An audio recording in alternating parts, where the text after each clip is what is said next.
12 News at 4 continues live from Fiserv Forum. We want to give you an idea of what's happening behind us. The delegates just went into recess, so many of them are leaving the floor right now. This is day one of the Republican National Convention. It is well underway. Yeah, and a lot going on. Top GOP officials from across the entire country right here in Milwaukee for this week.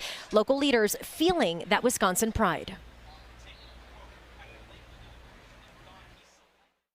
Can I ask you real quick the importance of the VP pick here today in Milwaukee and how your dad's doing? My dad's doing great. He's doing well. Obviously, crazy, somber moment, but it's been an important couple of days. I think there's been a lot of reflection. I think we're just incredibly blessed. The VP pick, I couldn't be happier. I don't think it's a secret that that's sort of been my guy for quite some time, and he's done an incredible job in the United States Senate. He articulates the message so well. He even goes into sort of enemy territory with the media and can do that better than a lot of people on our side can do, even with a hometown crowd.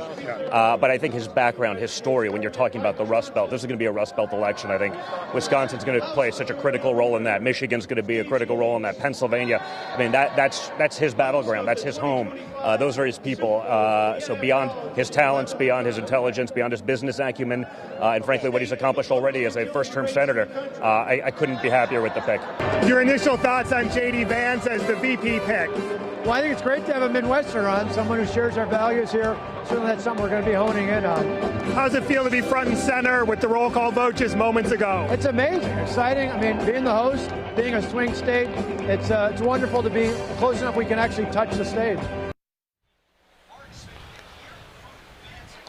Now, that is the first time that we actually heard from former President Donald Trump's son, Don Jr., on the condition of his father. He's saying he's in good spirits. And, of course, all of this unfolding on a very historic day here in Milwaukee. Also hearing from former Governor Scott Walker there as well. We'll have much more coverage from the RNC coming up right now. Let's send it back to the studio. Derek and Kristen, people are having some trouble driving downtown right now. Yeah,